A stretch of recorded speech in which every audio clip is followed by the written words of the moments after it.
Tiempo para reunirnos con las Sagradas Escrituras. Escrito está en Lucas, capítulo 24, versículos 45 al 47, lo siguiente. Entonces les abrió el entendimiento para que comprendiesen las Escrituras. Y les dijo: así está escrito, y así fue necesario que el Cristo padeciese y resucitase de los muertos al tercer día, y que se predicase en su nombre el arrepentimiento y el perdón de pecados en todas las naciones, comenzando desde Jerusalén.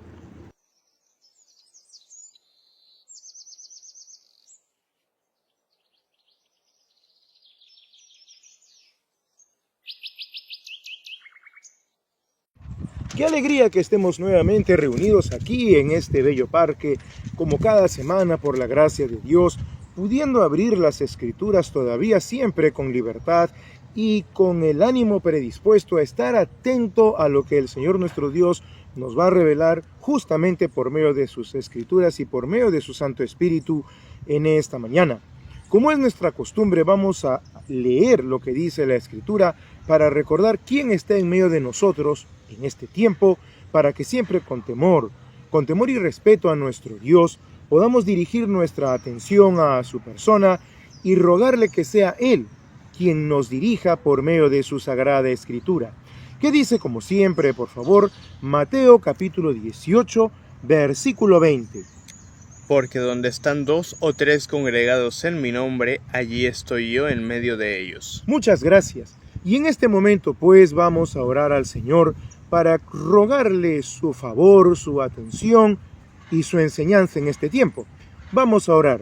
Padre nuestro que estás en los cielos, soberano Señor, te damos las gracias por habernos permitido venir en esta bella mañana aquí a este lugar para poder abrir tus Escrituras como cada semana y poder estar atentos a lo que tu Espíritu por medio de ellas nos va a mostrar acerca de la vida de nuestro Señor y Salvador Jesucristo, tu amado Hijo, tu encarnación misma, para que mediante su santo ejemplo sigamos sus pisadas para ser agradables a ti y cumplir así tu voluntad en todo tiempo.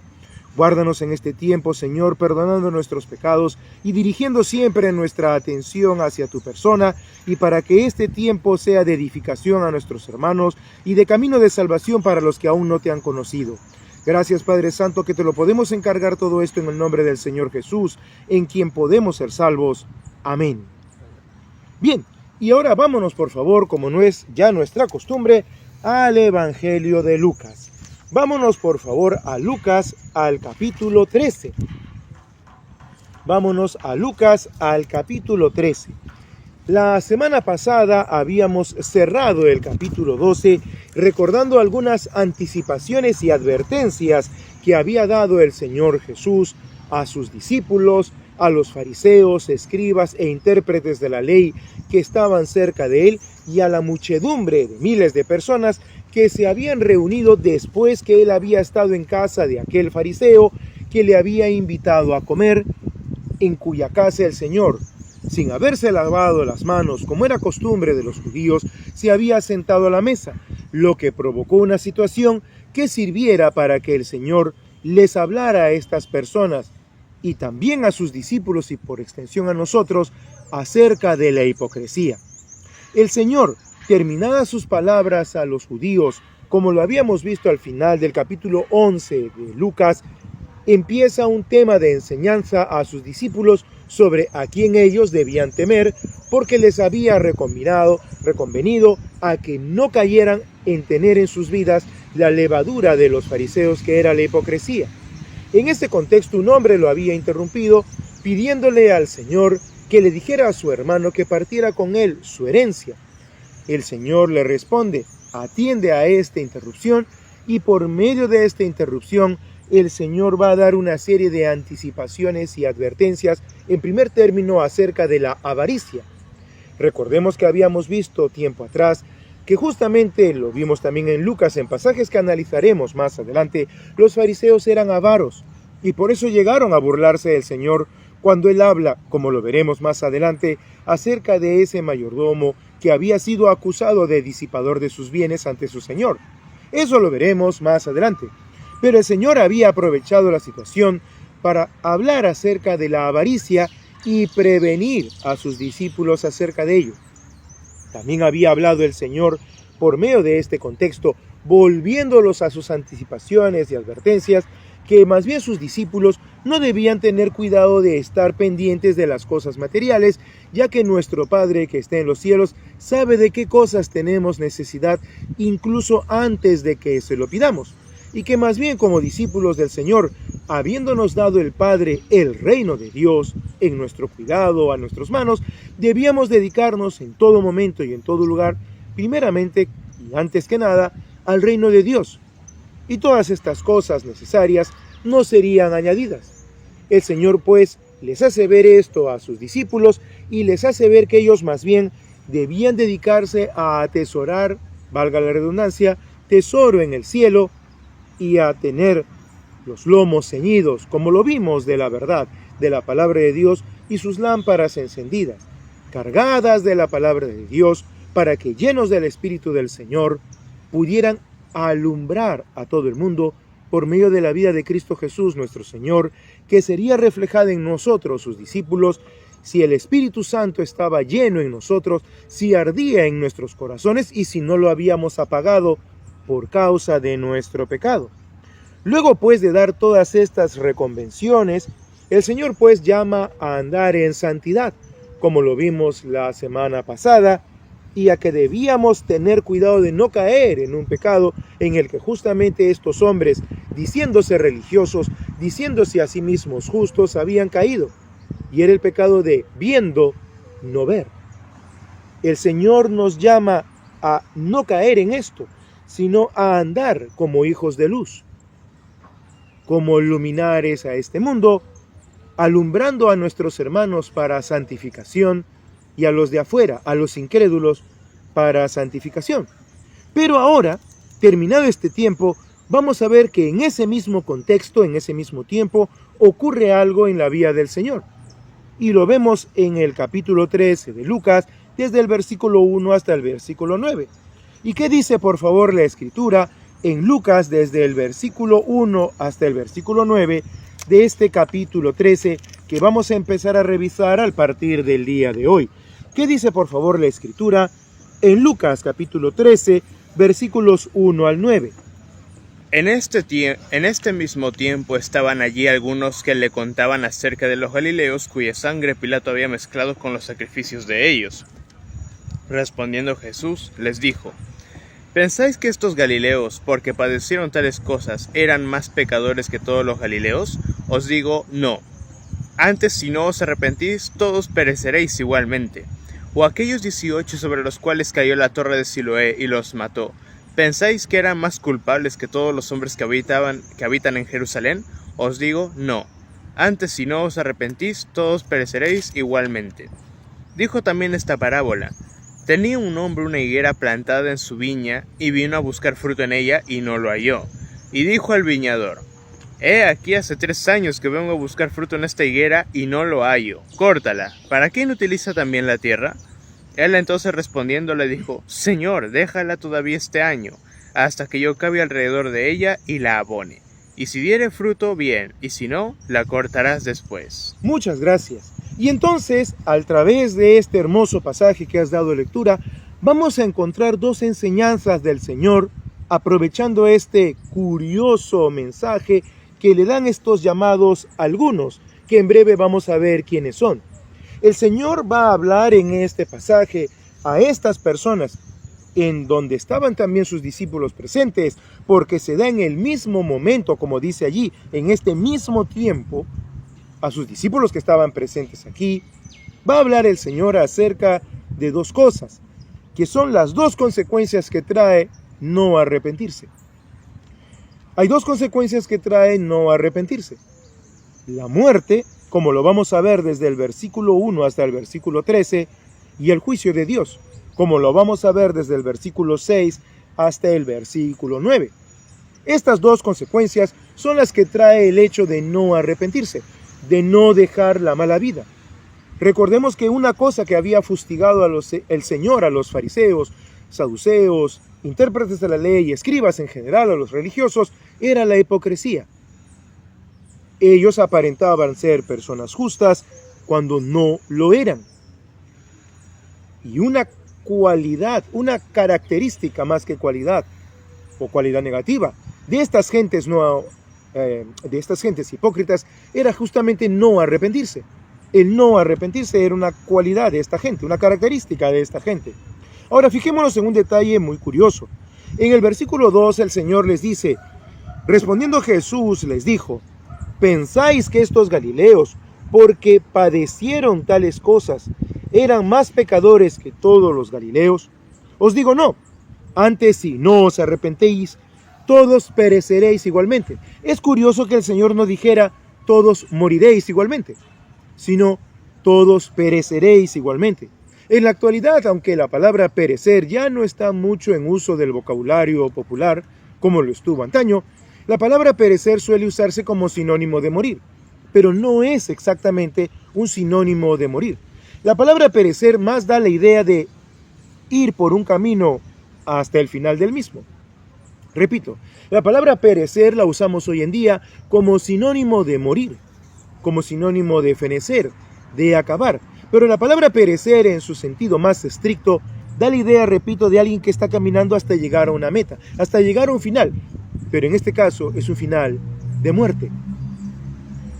¿Pensáis que porque padecieron tales cosas eran más pecadores que otros, que todos los fariseos, de los galileos? Os digo no, antes si no os arrepentís, todos pereceréis igualmente. Todos seguirán el mismo camino, todos se dirigirán a la muerte. Esto es muy importante de notar porque el Señor se dirige a algunos, que vamos a ver quiénes eran, diciéndoles esto. Ustedes están siguiendo el camino a la muerte, igual que esos galileos. Y vamos a ver muchos detalles acerca de esto. Vamos a ver respuesta a 3 preguntas. Vamos a descubrir quiénes eran estas personas. ¿Quiénes eran estos algunos? ¿Por qué le dicen esto al Señor? Fue un cambio abrupto de tema. ¿Y qué querían lograr con lo que le dijeron? ¿Para qué le dicen esto al Señor? La Escritura nos lo va a mostrar. Y primero, para poder descubrir quiénes eran estos algunos que se dirigen al Señor, vamos a recordar ante qué auditorio estaba hablando el Señor Jesús. Vamos por favor a Lucas capítulo 11, versículos 37 y 38.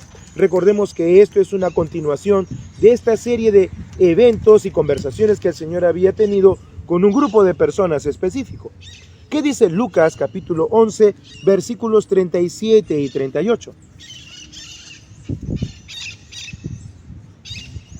Luego que hubo hablado, le rogó un fariseo que comiese con él, y entrando Jesús en la casa, se sentó a la mesa. El fariseo, cuando lo vio, se extrañó de que no se hubiese lavado antes de comer. Muchas gracias. El primer auditorio que encontramos en Lucas 11, capítulo 37 y 38 es el fariseo. El fariseo que lo había invitado. La Escritura no nos dice que él se hubiera retirado, primero que estaba en su casa. Así que la primera persona ante la cual el Señor está dirigiendo estas cosas es ante este fariseo. Pero estamos hablando de plural. Dice a algunos. Sigamos. Vamos al mismo capítulo 11 de Lucas, a los versículos 44 y 45. ¿Qué dice por favor Lucas? Capítulo 11, versículos 44 y 45.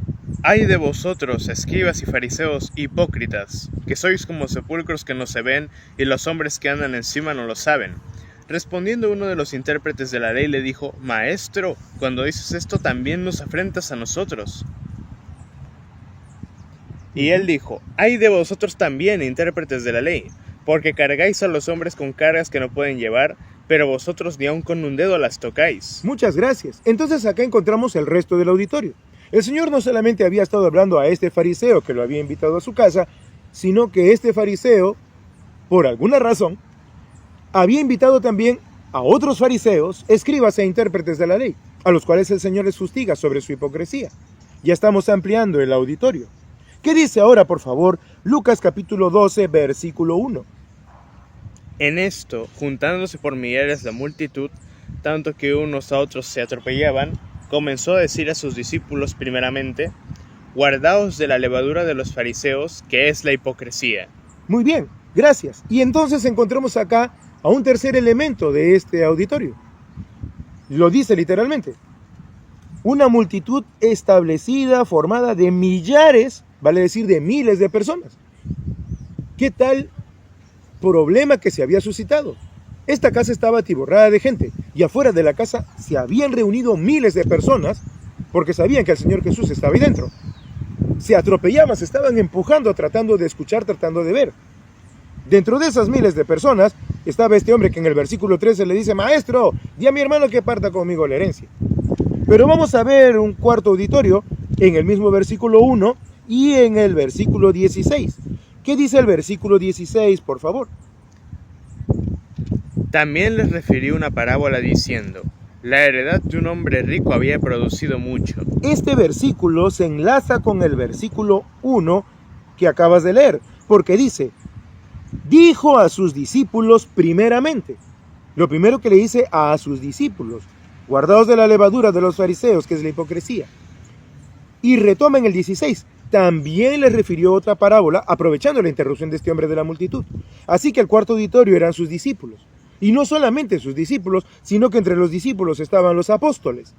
Recordemos esto en el versículo 41. ¿Qué dice, por favor, Lucas 12, 41? Entonces Pedro le dijo: Señor, ¿dices esta parábola a nosotros o también a todos? Muchas gracias. Y entonces Pedro estaba aquí. Pedro era uno de los 12. Y obviamente el resto estaba con él, porque en ese momento el Señor Jesús no los había mandado de 2 en 2, como en otros momentos, a predicar y enseñar. Así que tenemos un auditorio formado por 4 grandes grupos. 1, que sería el fariseo y obviamente su familia. 2, los escribas, fariseos e intérpretes de la ley. 3, la muchedumbre, formada de miles de personas. Y 4, sus discípulos, en medio de los cuales estaban sus apóstoles. Ahora descartemos.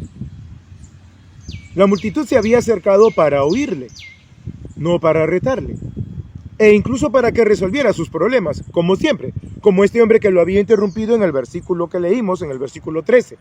¡Hey, maestro, dile a mi hermano que parta conmigo la herencia! Los discípulos estaban aprendiendo de él, por lo tanto no podían ser quienes le iban a decir semejante comentario como hemos leído en el capítulo 13, versículo 1. Y por lo tanto los únicos que quedan de estos algunos eran algunos de los escribas, fariseos e intérpretes de la ley. Y vamos a continuar revisando esto inmediatamente.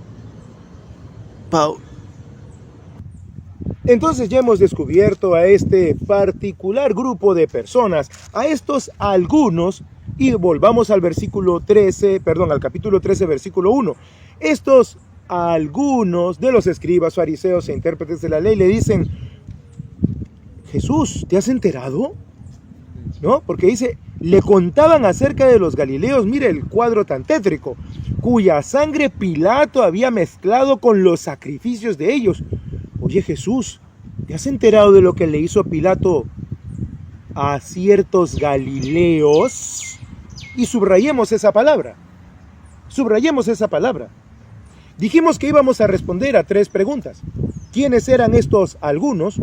¿Por qué le habían dicho al Señor Jesús estas cosas? ¿Y para qué le habían dicho al Señor Jesús estas cosas? ¿Qué los había motivado a decirle al Señor Jesús estas cosas?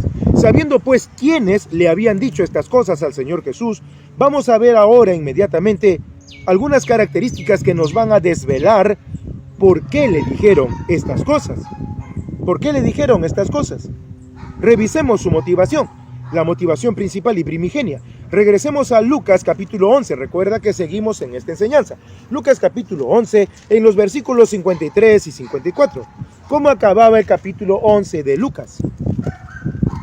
Diciéndole él estas cosas, los escribas y los fariseos comenzaron a estrecharle en gran manera y a provocarle a que hablase de muchas cosas, acechándole y procurando cazar alguna palabra de su boca para acusarle. Muchas gracias. Entonces esta gente tenía una motivación clara.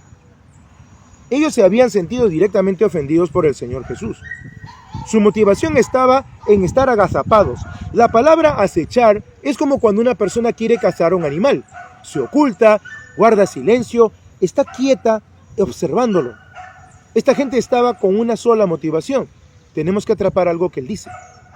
Tiene que tener un error. No puede ser tan perfecto. Tiene que tener un error. Nos ha dicho hipócritas en nuestra cara barbuda. Prácticamente nos ha dicho nuestra verdad delante de esta gente. Esta gente nos tiene por personas de respeto y religiosos. No podemos tolerar eso. Empezamos a conocer algo. Esta gente tenía una motivación oculta, pero la disfrazaban con su hipocresía. Y eso es algo que hay que considerar. Es importante considerar el por qué se disfrazaban con la hipocresía. Esta gente necesitaba mantener su figura, necesitaba mantener su imagen. El Señor Jesús los había desvelado como hipócritas y como avaros, pero ellos necesitaban mantener su imagen. Su motivación era clara.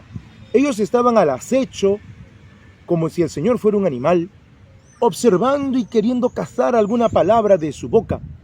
Pero eso lo disfrazaban siempre para mantener su imagen. Ellos tenían que mantener su imagen. Pero ahora vamos a darnos cuenta cuál era su meta al decirle esto. ¿Qué es lo que ellos realmente querían lograr diciéndole esto? Volvamos al versículo 1 del capítulo 13 de Lucas. Dice, en este mismo tiempo estaban allí algunos que le contaban acerca de los galileos, cuya sangre Pilato había mezclado con los sacrificios de ellos. Esta gente estaba hablando como de criminales a los cuales Pilato les había dado su justo castigo. Señor Jesús, ¿qué te parece esto? Mira lo que han dicho, mira lo que ha hecho Pilato. Mira lo que ha hecho. ¿Qué te parece esto? ¿Qué opinas tú? Es un acto justo. Nosotros no somos como esos galileos. ¿Para qué le mencionan esto al Señor? Primero, para mantener su hipocresía, ya lo hemos visto. Pero vamos a darnos cuenta que a través de esta supuesta opinión de justicia, como cuando la gente dice, oye, qué bien, mira cómo le han hecho tal cosa a tal delincuente, lo han atrapado y mira qué bien que lo hayan ajusticiado así, siempre vistiéndose de una justicia que no tienen, le dicen, ¿y tú qué opinas, Jesús? ¿Qué opinas sobre esto que ha hecho Pilato? Terrible, ¿no? Pero es que estos galileos eran malos, ¿sí o no? Porque estos hombres no dicen con asombro, pobres galileos, lo que le hizo Pilato. Solo le cuentan esto al Señor como demandando su opinión. Vamos por un momento, por favor, a Mateo capítulo 23. Vamos a desvelar el verdadero objetivo, la meta de esta gente. Mateo capítulo 23, versículos 27 y 28. Habíamos revisado parte del capítulo 23 de Mateo en las enseñanzas pasadas y vamos ahora por favor a Mateo 23, versículos 27 y 28. ¿Qué dice por favor la escritura en Mateo 23, 27 y 28? Ay de vosotros, escribas y fariseos hipócritas, porque sois semejantes a sepulcros blanqueados, que por fuera a la verdad se muestran hermosos, mas por dentro están llenos de huesos de muertos y de toda inmundicia. Así también vosotros por fuera a la verdad os mostráis justos a los hombres, pero por dentro estáis llenos de hipocresía e iniquidad. Muchísimas gracias, y aquí lo subraya, os mostráis justos a los hombres, aunque por dentro estáis llenos de hipocresía y de iniquidad. La meta de esta gente era mantener su performance. Tenían que mantenerse como gente justa, aunque actuaban de manera injusta. Tenían que mantenerse como gente veraz, gente con autoridad, aunque eran mentirosos y no tenían el respaldo de la palabra de Dios ni del Espíritu del Señor. Esta gente tenía la necesidad de mantener su imagen. Hemos visto su motivación. Ellos querían atrapar algo del Señor. Tenían que destruirlo de alguna forma, cazar sus palabras, encontrarle algún mínimo error. Disfrazaban eso con hipocresía. Y en lo que están diciendo se están mostrando como muy justos. Fíjate Jesús, qué bueno, ¿no? Este Pilato ha hecho un acto de justicia. Estos galileos. eran malos. ¿Y por qué decimos esto en particular? Lo vamos a ver en un momento. Pero vayamos por favor para corroborar más esta imagen de supuesta justicia que querían mostrar estos hombres de sí mismos a Lucas. Volvamos a Lucas al capítulo 16, a los versículos 13 al 15. ¿Qué dice por favor la escritura en Lucas capítulo 16, versículos 13 al 15? Ningún siervo puede servir a dos señores, porque o aborrecerá al uno y amará al otro, o estimará al uno y menospreciará al otro. No podéis servir a Dios y a las riquezas. Y oían también todas estas cosas los fariseos, que eran ávaros y se burlaban de él. Entonces les dijo: Vosotros sois los que os justificáis a vosotros mismos delante de los hombres, mas Dios conoce vuestros corazones, porque lo que los hombres tienen por sublime, delante de Dios es abominable. Abominación, muchas gracias. Y como hemos visto en lo que acabas de leer, estos hombres eran de los que se justificaban a sí mismos delante de los hombres. El comentario de esta gente era: qué bien, qué justicia se ha hecho, ¿verdad? Nosotros somos justos, Jesús. ¿Tú qué opinas? ¿Se hizo o no se hizo justicia con esos galileos malvados? Pilato es un instrumento de Dios. Es autoridad sobre nosotros. Lamentablemente es gentil, pero es autoridad. ¿Qué te parece, Jesús? Ellos no critican a Pilato. Tampoco dicen que pobres galileos, recordémoslo. Ellos simplemente le cuentan la noticia a Jesús y están esperando de Jesús la respuesta. Una página más adelante, para terminar de confirmar cómo estos hombres querían venderse, querían mostrarse como justos, la encontramos en Lucas 18, versículos 11 y 12. ¿Qué dice la escritura, por favor, en Lucas 18, 11 y 12? El fariseo, puesto en pie, oraba consigo mismo de esta manera: Dios, te doy gracias porque no soy como los otros hombres, ladrones, injustos, adúlteros, ni aun como este publicano. Ayuno 2 veces a la semana, doy diezmos de todo lo que gano. Gracias, muchas gracias. Más claro imposible. Estos hombres se justificaban a sí mismos delante de ellos mismos. Se justificaban a sí mismos delante de los hombres y aún se atrevían a justificarse a sí mismos delante de Dios en sus oraciones que nunca eran escuchadas. Estos hombres habían llegado a engañarse a sí mismos. Momento, nosotros somos personas justas, nosotros guardamos la ley, nosotros hacemos todo de acuerdo a la tradición, a nuestra ley oral, lo que hoy día llaman el Talmud. Nosotros hacemos todo correcto. Lo que tengamos en nuestro corazón, eso es otro problema. Este muchacho nos está haciendo quedar muy mal. Algo tiene este chico, alguna cochinada, hay algo sucio en él. Vamos a atraparlo. Seguro ahorita se le va a salir de la boca. Nosotros somos personas muy justas. Dios no tiene nada que objetar de nosotros. Nosotros lo estamos haciendo todo bien, cuando en realidad lo hacían todo mal, porque eran hipócritas y su corazón no era recto delante de Dios. Pero ellos se mostraban como gente justa. Así que lo que vemos en el pasaje de Lucas 13, versículo 1, era una opinión de gente muy justa, como hoy en día, repito, aquella gente que dice: oye, mira lo que le hicieron al delincuente, ¡qué bien! Se aplicó justicia. ¿Así? Y usted es muy justo como para decir eso, sin ánimo de defender, por supuesto, al delincuente. Pero usted es justo. ¿Qué pasó con aquella mujer pecadora que el Señor Jesús le dijo a estos hombres? Y el que esté libre de pecado tire la primera piedra. ¿Esta gente era justa realmente? Evidentemente no. Y el Señor Jesús había demostrado que no lo era. Pero habían miles de personas allí. Podemos imaginarnos el cuadro. Los fariseos, los escribas, los intérpretes de la ley, mirando a la multitud que ya los empezaban a ver con otros ojos y con la ceja levantada. Jesús les había dicho hipócritas en su cara. Y entonces ellos se acomodan la voz. Jesús, ¿estarás de acuerdo con nosotros en que nuestro querido y amado gobernador Poncio Pilato, aunque es gentil el hombre, ha hecho justicia con esos galileos malvados? Tú también eres justo como nosotros, Jesús. Lo que acabas de decir es una gran verdad. ¡Qué indignación!, ¿verdad? Gente malvada, merecen lo que Pilato les ha hecho. ¿Cierto, Jesús? Por un lado, se querían mostrar como gente muy justa. Jesús, Pilato ha justiciado a esos hombres malos. Somos correctos. ¿Verdad, Jesús? Somos correctos, ¿no, Jesús? ¿Qué dices tú? Recordemos que su intención era atrapar alguna cosa que Jesús dijera. Y el tema era muy sensible para el Señor. ¿Por qué? Porque Jesús era Galileo. El Señor Jesús era Galileo y esa gente sabía que Él era Galileo. Y lo vamos a ver en la Escritura. Solo que antes de ver eso, analicemos la respuesta del Señor Jesús. Recuerda que el tema era que estos hombres se querían mostrar como gente muy justa. ¿Cuál es la respuesta del Señor Jesús? Por favor, vuelve a leer lo que dice el versículo 2.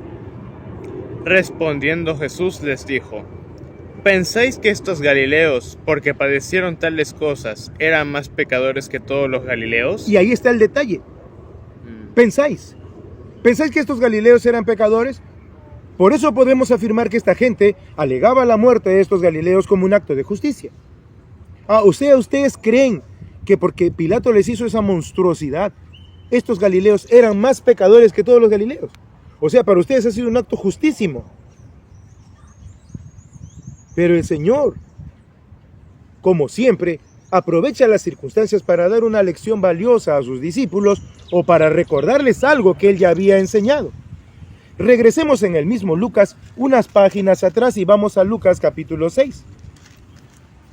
En una de nuestras primeras enseñanzas que por gracia de Dios habíamos compartido en este mismo lugar, en Lucas capítulo 6, el versículo 36 y 37, ¿qué dice la Escritura, por favor? ¿Qué dice la Escritura? El Señor Jesús hablando hacia sus discípulos. ¿Qué dice la Escritura en Lucas 6, versículos 36 y 37? Sed, pues, misericordiosos, como también vuestro Padre es misericordioso. No juzguéis y no seréis juzgados. No condenéis y no seréis condenados. Perdonad y seréis perdonados. Gracias. El Señor Jesús ya antes, como siempre Dios anticipándose al movimiento de los hombres, el Señor Jesús ya le había hablado claramente a los discípulos que ellos no debían juzgar. ¿Qué hubiera pasado si el Señor Jesús les hubiera dicho: maestros, fariseos, sí tienen razón, eran malos galileos? Hubiera dado al revés su enseñanza. ¿Dónde estaba la misericordia? Recordemos que unas páginas atrás, en el capítulo 11 y en el capítulo 12, el Señor justamente les dijo: ustedes diezman la menta, el eneldo y toda hortaliza y se olvidan de la misericordia, del amor de Dios. Esto era necesario hacer, cumplir la ley sin dejar la misericordia y el amor de Dios. Estos hombres, con esta aparente actitud de justicia, Señor, se ha hecho justicia con estos galileos malvados, mostraban que no tenían misericordia. Ahí estaba su hipocresía. Y que en realidad no había en ellos el amor de Dios. Pero la respuesta del Señor los hace reflexionar. ¿Ustedes piensan realmente esto? Recordemos que habíamos visto la enseñanza pasada, que cuando hablamos del pensamiento estamos hablando del corazón. Estamos hablando del corazón. Estamos hablando de lo que ellos sacaban de su corazón. ¿En qué están pensando? ¿Realmente ustedes en qué están pensando? Buenos días, buenos días. Buenos días. ¿En qué están pensando ustedes? ¿Realmente piensan en que se ha hecho justicia? ¿O su pensamiento es carente de misericordia y de amor de Dios? ¿En qué estás pensando ahora? Es lo mismo que el Señor Jesús podría decirnos en este momento. ¿En qué estás pensando ahora? ¿Qué pensamientos vienen a tu corazón? ¿Qué pensamientos toleras que salen de tu carne? ¿En qué estás pensando ahora? El Señor Jesús apela, como siempre, a la raíz del problema, su corazón. El Señor Jesús siempre apela al corazón. Y lo dice en Lucas capítulo 6, regresemos por un momento a Lucas capítulo 6, al versículo 45. ¿Qué dice Lucas capítulo 6, versículo 45, por favor? Apelando el Señor a los pensamientos venidos del corazón. ¿Qué dice Lucas 6, 45? Dice: el hombre bueno del buen tesoro de su corazón saca lo bueno, y el hombre malo del mal tesoro de su corazón saca lo malo, porque de la abundancia del corazón habla la boca. Muchísimas gracias. Entonces estos hombres no solo habían juzgado, de acuerdo a su corazón malo, a estos galileos que habían recibido este trato por parte de Pilato. Los juzgaron mal, porque ellos los juzgaron más pecadores que todos los galileos. Ellos establecieron un estándar de pecado. No, lo que yo he pecado no es tan pecado. Lo que ha pecado mi mujer no es tan grave. Lo que han pecado mis hijos es suavecito, no es tan pecado. Hay pecados que son peores. Empezaron a graduar el pecado. Como lo dijo un siervo de Dios alguna vez, el pecado para Dios es pecado. No estamos hablando de una suerte de wincha con la que Dios mide. No, te lo paso porque eso es un pecado pequeño. Como dicen algunas gentes que dicen ser cristianos y no lo son, no se trata de pecados veniales o pecados buenos o mentiras blancas.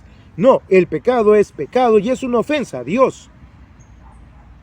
Dios no me dice, no, es como que te ha salido una pequeña manchita en la piel, eso te lo paso porque es una pequeña enfermedad, no pasa nada. No, el pecado es una ofensa a la santidad de Dios. Nosotros tenemos la costumbre de, para manifestarnos como personas justas, minimizar mis propios pecados, minimizar los pecados de los míos y magnificar los pecados de otros. Oye, a mí me han dicho que tú has pecado haciendo cosas muy turbias, ¿no? Pero no, lo que han pecado mi mujer, mis padres o mis hijos, esas son cosas menores. Se arregla nomás. Fácil. Falso. Para Dios el pecado es pecado. Y Dios no tiene una wincha para medir pecados. Si bien es cierto, Él va a dar el justo pago a cada uno según sus obras, el pecado sigue siendo una ofensa a Dios. Y estos hombres eran injustos en su valoración, en su tamiz, en su forma de pesar el pecado. Eran injustos. Pero no solo estaban mal estos hombres por ser hipócritas, no solo estaban mal estos hombres porque tenían una motivación oscura de buscar atrapar al Señor Jesús en alguna cosa que Él dijera o hiciera, y no solamente eran injustos en mostrarse de una manera falsa a los hombres, sino que también habían mandado indirectas, muy directas al Señor Jesús. Lo dijimos hace unos minutos. Ellos sabían perfectamente que el Señor Jesús era Galileo. Vamos a decir en términos coloquiales, esta gente eran sus paisanos. Gente a la que probablemente quizá Él les habló el Evangelio cuando estuvo en Galilea, porque los galileos le recibieron al Señor Jesús. Estos hombres, estos fariseos, escribas e intérpretes de la ley, sabían perfectamente que el Señor era Galileo y por eso lo despreciaban. Vamos a Juan. Juan capítulo 7, versículos 42 al 52. Juan capítulo 7, versículos 42 al 52, nos va a desvelar la Escritura cómo claramente estos hombres, autoproclamados justos ante sí mismos, ante los hombres, e incluso con el atrevimiento de autoproclamarse justos ante Dios, sabían perfectamente que el Señor Jesús era Galileo y por eso lo despreciaban. Capítulo 7, versículos 42 al 52. ¿Qué dice la Escritura, por favor, del 42 al 52 del capítulo 7 de Juan? ¿No dice la Escritura que el linaje de David y de la aldea de Belén, de donde era David, ha de venir el Cristo? Hubo entonces disensión entre la gente a causa de él. Hablando de las muchedumbres. ¿Y qué decía el 44 en adelante? Y algunos de ellos querían prenderle, pero ninguno le echó mano. Y ahí viene el punto. Fíjate, ¿qué dice el 45 en adelante? Los alguaciles vinieron a los principales sacerdotes y a los fariseos, y estos les dijeron, ¿por qué no la habéis traído? Los alguaciles respondieron, jamás hombre alguno ha hablado como este hombre. Entonces los fariseos les respondieron, también vosotros habéis sido engañados. ¿Acaso ha creído en él alguno de los gobernantes o de los fariseos? Mas esta gente que no sabe la ley, maldita es. Les dijo Nicodemo, el que vino a él de noche, el cual era uno de ellos, ¿juzga acaso nuestra ley a un hombre si primero no le oye y sabe lo que ha hecho? Y fíjate el 52, ¿qué dice? Respondieron y le dijeron, ¿eres tú también Galileo? Escudriña y ve que de Galilea nunca se ha levantado profeta. El Señor era Galileo, ellos lo sabían, y es obvio que se lo dijeron con toda intención a Jesús. Por si acaso, cuidado con lo que dices, cuidado con lo que haces, Señor Jesús. Maestro, mira lo que le han hecho a tus paisanos. Cuidado. Porque esta gente tenía ya un preconcepto acerca de los galileos, por una situación que se había producido en el pasado y que la encontramos en la Escritura. Vamos por favor a Hechos capítulo 5, versículos 34 y 37. el momento en que los apóstoles Pedro y Juan habían sido encarcelados por los gobernantes religiosos de Israel. En el capítulo 5, versículos 34 al 37, ¿qué dice la Escritura? Cuando los gobernantes, los religiosos, se enfurecían, como dice el 33, y querían matar a los santos apóstoles, ¿qué dice del versículo 34 al versículo 37? De Hechos, capítulo 5. Entonces, levantándose en el concilio un fariseo llamado Gamaliel, doctor de la ley, venerado de todo el pueblo, mandó que sacasen fuera por un momento a los apóstoles. Y luego dijo: varones israelitas, mirad por vosotros lo que vais a hacer respecto a estos hombres, porque antes de estos días se levantó Teudas, diciendo que era alguien. A este se unió un número como de 400 hombres, pero él fue muerto y todos los que le obedecían fueron dispersados y reducidos a nada. Y fíjate lo que dice inmediatamente. Después de este se levantó Judas el Galileo, en los días del censo, y llevó en pos de sí a mucho pueblo. Pereció también él, y todos los que le obedecían fueron dispersados. Fíjate lo que acabas de leer. En los días del censo, cuando el Señor Jesús nació.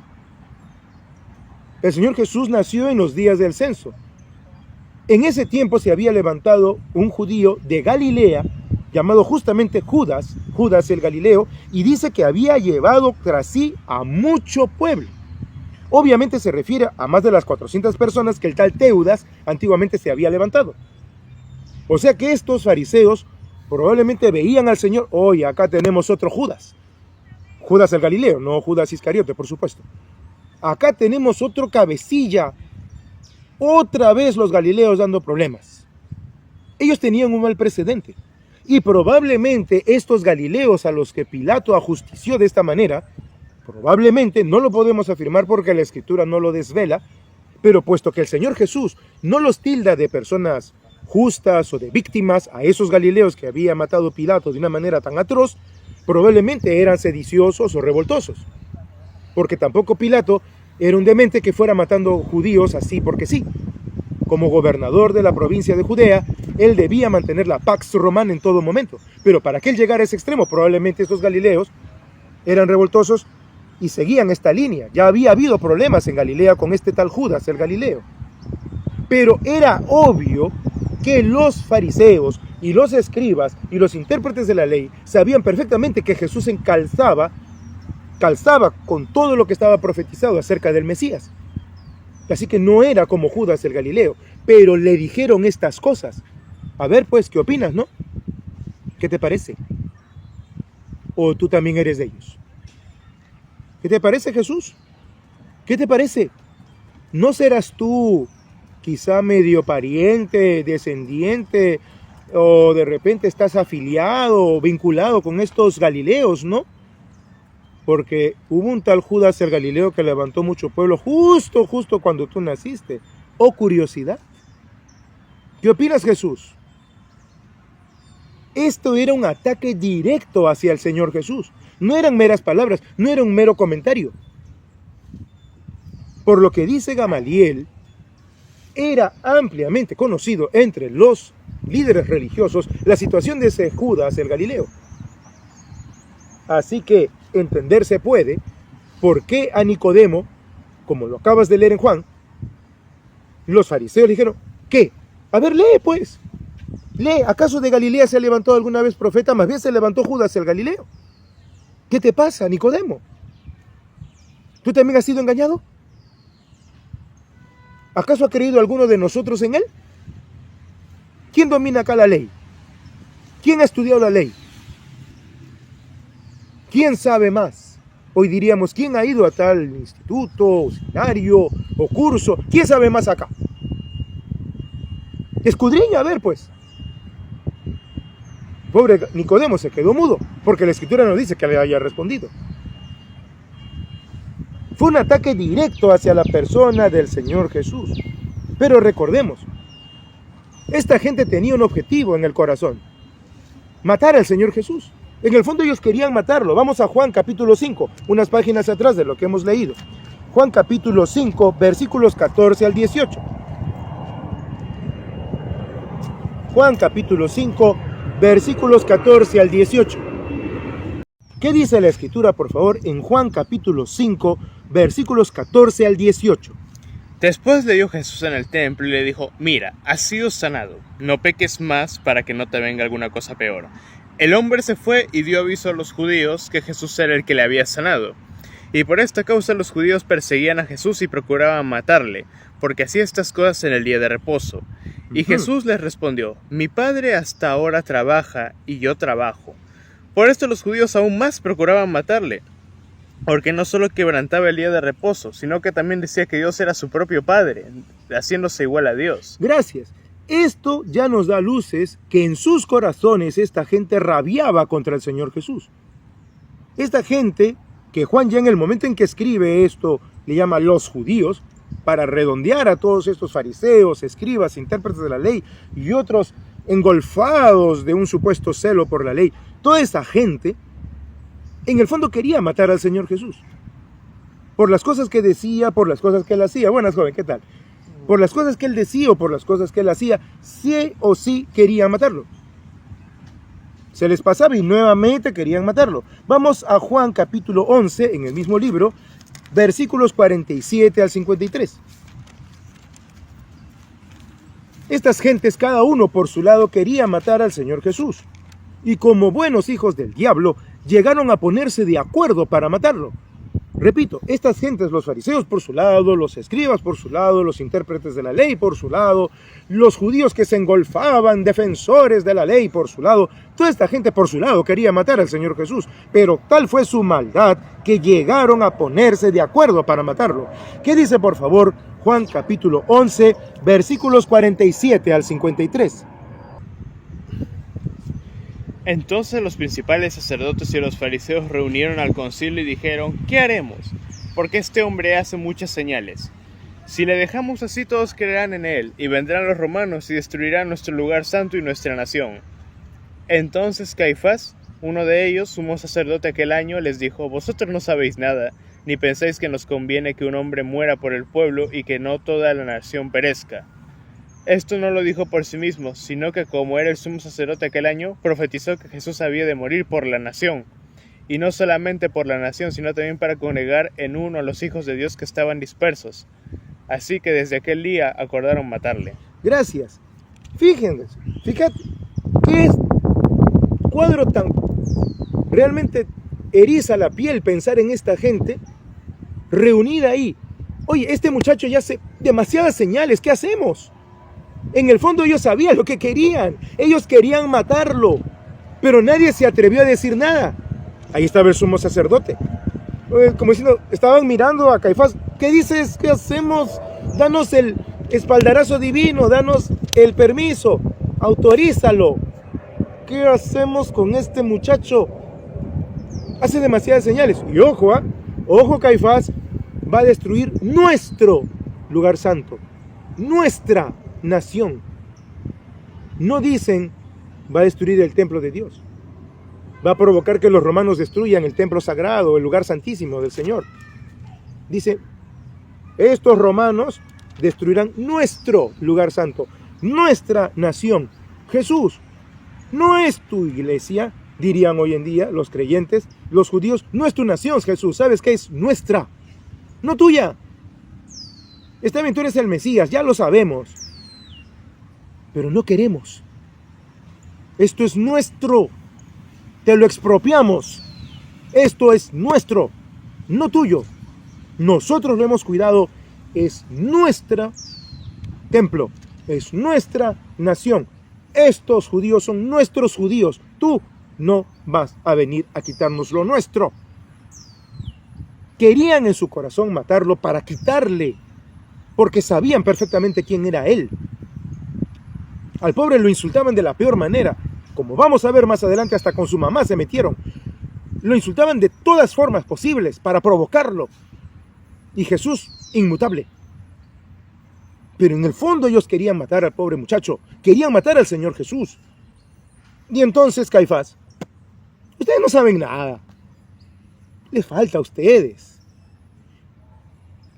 El Señor me ha dicho que este muchacho tiene que morir. Su muerte nos unirá a todos. Incluso a las ovejas dispersas de la casa de Israel, los que están por ahí. ¿Se dan cuenta? Si vienen todos los judíos que están dispersos en el Imperio Romano, podremos recuperar nuestra nación, rebelarnos al fin. Este muchacho va a traernos un beneficio. Yo profetizo que Jesús debe morir.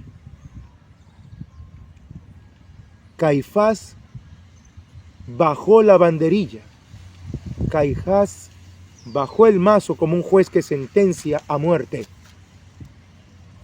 Y por si acaso, no vamos a hacer una maldad, ¿eh? No vamos a hacer una maldad. Su muerte va a traer beneficio. En algo tiene razón el muchacho, tiene que morir. Caifás les dio el permiso, les dio la justificación, les dio el aval divino, pero lo que ellos no tenían era el permiso humano porque estaban sujetos a Roma. Ya tenían lo que querían.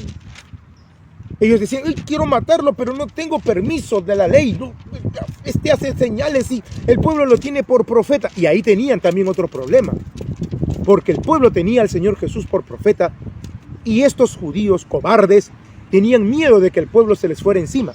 Vamos por favor a Mateo capítulo 21. Mateo capítulo 21, versículos 42 al 46. Hablando el Señor Jesús a esta gente, vamos a ver lo que dice Mateo capítulo 21, versículos 42 al 46. ¿Qué dice por favor Mateo capítulo 21, versículos 42 al 46? Mateo 21, 42 al 46. Jesús les dijo, ¿nunca leísteis en las Escrituras, la piedra que desecharon los edificadores ha venido a ser cabeza del ángulo? El Señor ha hecho esto, y es cosa maravillosa en nuestros ojos. Por tanto os digo, que el reino de Dios será quitado de vosotros, y será dado a gente que produzca los frutos de él. Y el que cayere sobre esta piedra será quebrantado, y sobre quien ella cayere, le desmenuzará. Y oyendo sus parábolas, los principales sacerdotes y los fariseos entendieron que hablaba de ellos, pero al buscar cómo echarle mano, temían al pueblo, porque éste le tenía por profeta. Aquí está desvelado otra vez más. ¿Quién no se puede indignar ante esta gente? No lo dejaban en paz al Señor Jesús. Se metían con su familia, se metían con, vamos a decir en término coloquial, con sus paisanos por ser Galileo. Lo despreciaban de cualquier forma. Pero eso sí, cobardes. Siempre cobardes. Siempre tirando la piedra y escondiendo la mano. Pero en este caso, ellos se tuvieron que morder los labios probablemente, rechinar sus dientes, morder la lengua, porque tenían miedo al pueblo. Ya tenían el espaldarazo divino. Caifás ya había hablado. Sí, el muchacho tiene que morir. No hay problema. Tienen aval. Pero ahora tenían otro problema. Roma. Y al pueblo. ¿Qué hacemos? ¿Queremos matarlo? ¿Queremos sacarnos a Jesús de encima? Vamos a hacer algo. Vamos a amedrentar a Jesús. Vamos a meterle miedo. Oye, mira lo que Pilato le ha hecho a tus paisanos, ¿eh? Ustedes los galileos son bien problemita. ¿O qué crees, Jesús, que nos hemos olvidado de Judas el Galileo? Ustedes los galileos son así. Cuidado, cuidado, Jesús. Querían amedrentar al Señor, querían meterle miedo al Señor y obviamente no lo lograron, como lo vamos a ver ahora mismo en las Escrituras. Y esta gente quiso meterle miedo al Señor Jesús, primero así implícitamente, sutilmente, como lo que acabamos de leer. Jesús, ¿qué te parece lo que Pilato ha hecho? Porque no solo los ha matado tus paisanos los galileos, ha mezclado la sangre de ellos con sus sacrificios. ¿Qué te parece? ¿Qué pensaron? ¿Que el Señor Jesús se iba a asustar con eso? O sea, Jesús, mira la ecuación. Galileos más Pilato igual muerte terrible. Cuidado, Jesús. Cuidado. Galileos Mas Pilato, muerte terrible. Cuidado con lo que vas diciendo. Con nosotros él no choca. Te conviene llevarte bien con nosotros. No te conviene chocar con nosotros. Nos estás diciendo hipócritas en nuestra cara, Jesús. ¿Cómo que no te conviene? Nos estás diciendo avaros en nuestra cara. No te conviene. Cuidado con lo que hizo Pilato a tus paisanos. ¿Qué opinas tú? ¿Fue justo? No. Eran muy pecadores, ¿eh? Eran más pecadores de lo que piensas. Segundo, no solo intentaron meterle miedo al Señor Jesús de manera sutil o implícita, viendo que no les dio resultado, se fueron de frente a querer meterle miedo. Vamos ahí nomás al mismo capítulo 13 de Lucas, al versículo 31. Después que pasan estos eventos, como lo vamos a ver más adelante por la gracia de Dios, el Señor Jesús está pasando por algunas ciudades y aldeas enseñando, como lo dice el versículo 22 del capítulo 13, y ahí tiene algunas conversaciones.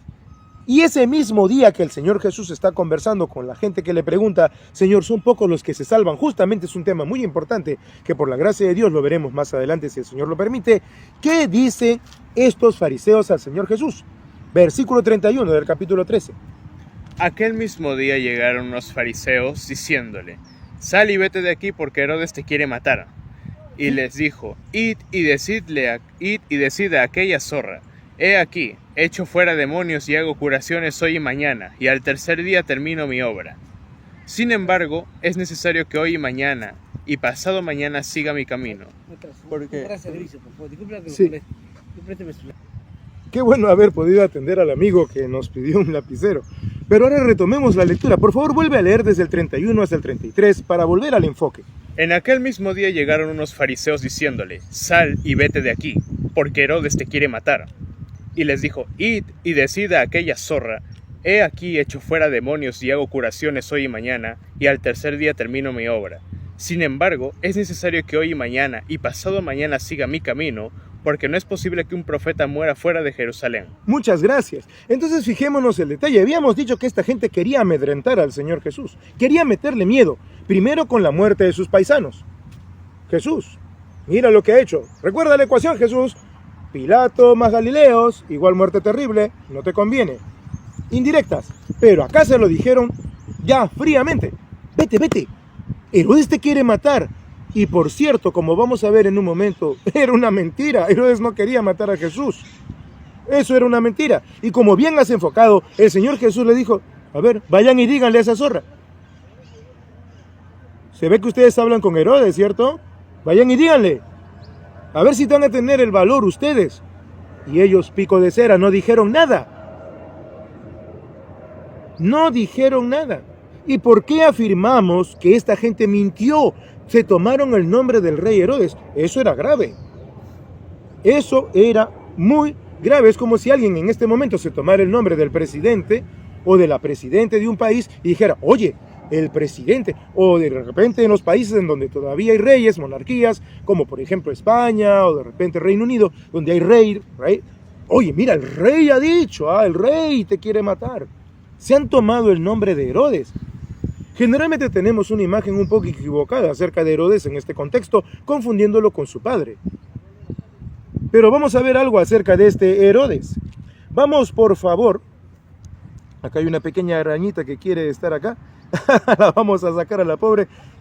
Vete por ahí, arañita. Muy bien. Ahora dice, como dice la escritura, la araña que la atrapas en la mano y habita en los palacios del rey. Qué bueno que haya aparecido una arañita en esta enseñanza. Vamos a ver por qué podemos afirmar que Herodes no quería en este momento matar a Jesús. Vamos a Lucas, unas páginas atrás, capítulo 9, el versículo 7 al 9. El momento en que había sucedido algo aquí. El momento en que el Señor Jesús había enviado de dos en dos a sus profetas y a sus apóstoles, y Herodes escucha acerca de la fama de Jesús. ¿Qué dice Lucas capítulo 9, versículos 7 al 9? Herodes el tetrarca oyó de todas las cosas que hacía Jesús, y estaba perplejo porque decían algunos, Juan ha resucitado de los muertos, otros, Elías ha aparecido, y otros, algún profeta de los antiguos ha resucitado. ¿Y qué dice el versículo 9? Y dijo Herodes, a Juan yo le hice decapitar, ¿de quién pues es este de quien oigo tales cosas? Y procuraba verle. Fíjate, no dice y procuraba matarle. Dice procuraba verle. Es más, recordemos que Herodes tenía a Juan preso, pero no lo había llegado a matar. Le escuchaba de buena gana, dice la Escritura.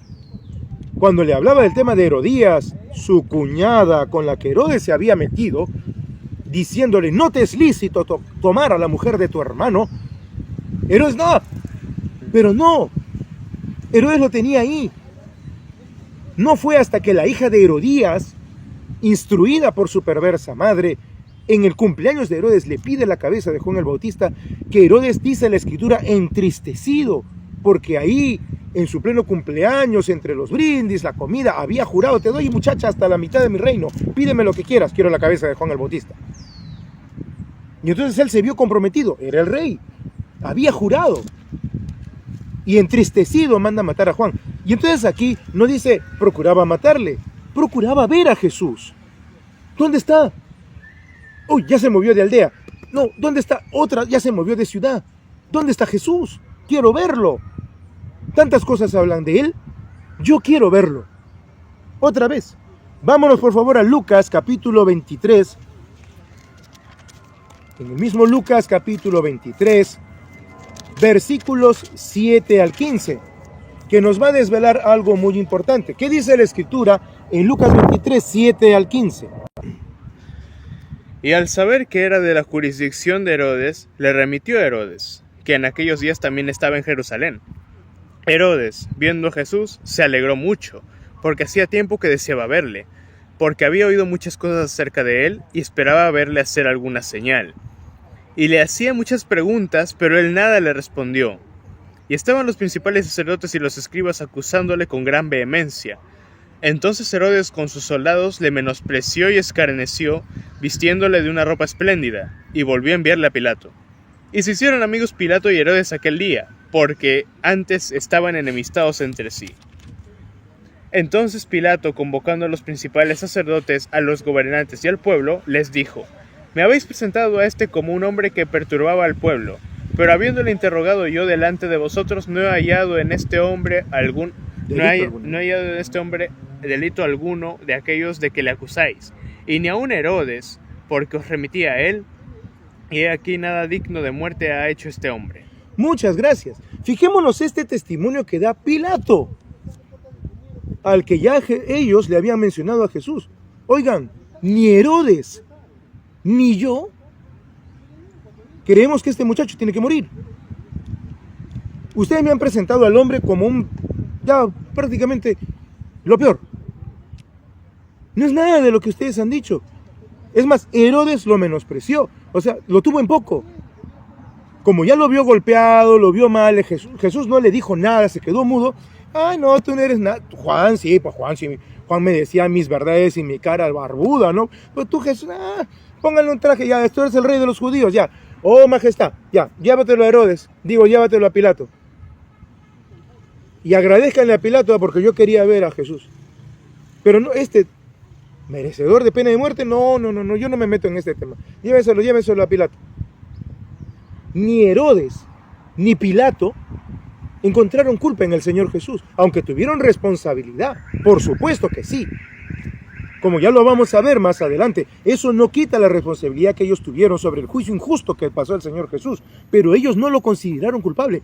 Y comprobamos entonces que los fariseos, creyéndose muy justos como siempre, mintieron, se tomaron el nombre del rey. Herodes te quiere matar, falso. Herodes nunca quiso matar a Jesús, quería verlo, a ver si también le hacía una señal, o si verdaderamente era lo que él había escuchado. De repente es Juan que ha resucitado de los muertos. No, ellos mintieron una vez más, pero la respuesta del Señor Jesús logró 4 cosas en esta gente. Primero, como lo vamos a ver inmediatamente, el Señor desbarató sus argumentos. Segundo, demostró que Él no iba a ser amedrentado, que Él no tenía miedo. Tercero, confirmó quiénes eran realmente los que iban a perecer. Y cuarto, en su misericordia, les anunció la oportunidad de arrepentirse. Estas 4 cosas hallamos en la respuesta del Señor Jesús. Primero, va a desbaratar sus argumentos. Segundo, oigan, si ustedes querían meterme miedo, no lo lograron. No lo lograron para nada. No lo lograron. Tercero, confirmaron. Su respuesta del Señor confirmó quiénes realmente iban a ser los que perecieran. Todos perecerán igualmente. Todos perecerán igualmente si no se arrepienten, dijo el Señor. Y lo cuarto es que el Señor Jesús les estaba dando la oportunidad para el arrepentimiento, que es lo más importante en su respuesta. Entonces volvamos a la respuesta del Señor Jesús. Vamos de nuevo a Lucas capítulo 13. En Lucas capítulo 13 volvamos a repasar la respuesta del Señor Jesús a estos hombres. ¿Qué dice por favor del versículo 2 al versículo 5? En Lucas 13, ¿qué dice por favor del versículo 2 al versículo 5? Respondiendo Jesús les dijo: ¿Pensáis que estos galileos, porque padecieron tales cosas, eran más pecadores que todos los galileos? Os digo, no. Antes, si no os arrepentís, todos pereceréis igualmente. O aquellos 18 sobre los cuales cayó la torre en Siloé, y los mató, ¿pensáis que eran más culpables que todos los hombres que habitan en Jerusalén? Os digo, no. Antes, si no os arrepentís, todos pereceréis igualmente. Muchísimas gracias. Entonces vemos en la respuesta del Señor Jesús cómo el Señor desbarata sus argumentos. ¿Cuál era su argumento? Estos eran recontra pecadores, como cierta persona que estoy mirando, ¿no, Jesús? Eran galileos, como cierta persona que estoy mirando, ¿no, Jesús? Como Judas el Galileo, ¿no, Jesús? ¿Saben qué? No, se equivocan. El que no se arrepienta perecerá igualmente que esos hombres. Y yo les voy a contar algo también. ¿Se acuerdan de los judíos que murieron porque la torre los aplastó en Siloé? ¿O que me van a decir también que esos eran más pecadores que todos los demás? No, el que no se arrepiente perecerá. O sea, el que no se arrepiente va camino a la muerte. Como ustedes, queridos amigos. Quizá no te va a caer una torre el día de hoy. Quizá Pilato no va a mezclar tu sangre con la de tus sacrificios. Pero estás camino a la muerte, igual que esos hombres iban camino a la muerte. Por sus malas obras iban camino a la muerte, claro, obvio está. Pero ustedes, si no se arrepienten, todo el que no se arrepienta perecerá igualmente, irá camino a la muerte. Recordemos, perecer lo usamos como sinónimo de morir, pero ya hemos visto desde el principio de esta enseñanza que no es exactamente lo mismo. Perecer es ir camino hacia una meta, hacia un final, en este caso, hacia la muerte. Así que el Señor desbarata en primer lugar sus argumentos. Además, aprovecha como siempre el Señor en recordar algunas enseñanzas en contradicción a estas cosas que estos hombres estaban hablando. Retrocedamos una página a Lucas capítulo 12, versículos 4 y 5. Recordemos que en el público, ahí escuchando esto, estaban sus discípulos. ¿Qué dice, por favor, Lucas capítulo 12, versículos 4 y 5? Mas os digo, amigos míos, no temáis a los que matan el cuerpo y después nada más pueden hacer. Pero os enseñaré a quién debéis temer. Temed a aquel que después de haber quitado la vida, tiene poder de echar en el infierno. Sí, os digo, a este temed. Mira cómo es el enemigo del Señor, a través también de estos hombres y de su propia maldad. El Señor Jesús acababa de enseñarles a quién debían temer. Y estos fariseos y escribas e intérpretes de la ley, bueno, algunos de ellos, no todos, se atreven a querer meterle miedo al Señor Jesús. ¿Qué hubiera pasado si el Señor Jesús se hubiera atemorizado? Si hubiera manifestado preocupación por sus palabras.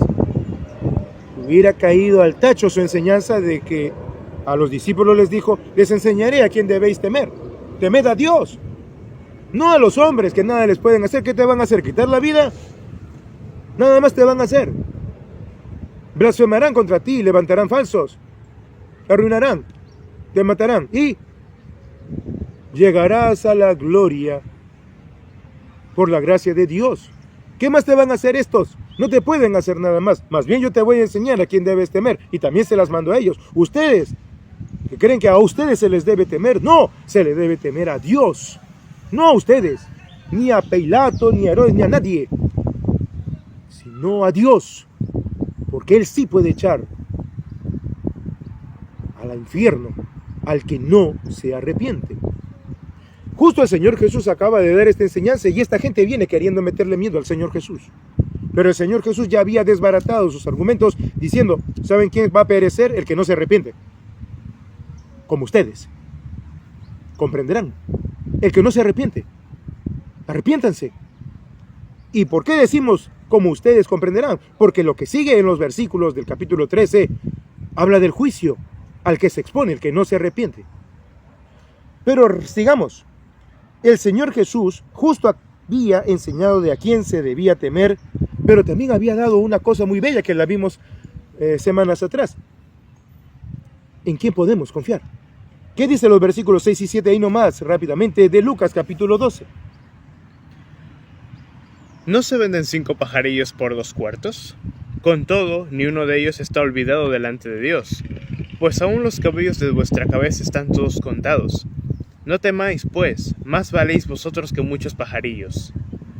Os digo que todo aquel que me confesare delante de los hombres, también el Hijo del Hombre le confesará delante de los ángeles de Dios. Muchas gracias. Y entonces el Señor no solamente les dijo a quién debían temer, sino en quién debían confiar. El que se arrepiente y anda en las obras que Dios ha dejado, puede estar confiado en Dios. Al punto de que Dios nos va a proveer para nuestras necesidades mucho antes de que nosotros pidamos algo. El Señor ya lo sabe. Y el Señor entonces en esta enseñanza les había dicho, no se asusten, no teman a esta gente, ¿qué más pueden hacer que quitar la vida? Yo les voy a enseñar a quién deben temer. Y esta gente viene queriendo meterle miedo al Señor Jesús. El Señor Jesús desbarata sus argumentos y entonces sus discípulos habrán dicho, punto, el Señor tenía razón, a esta gente no hay que temer.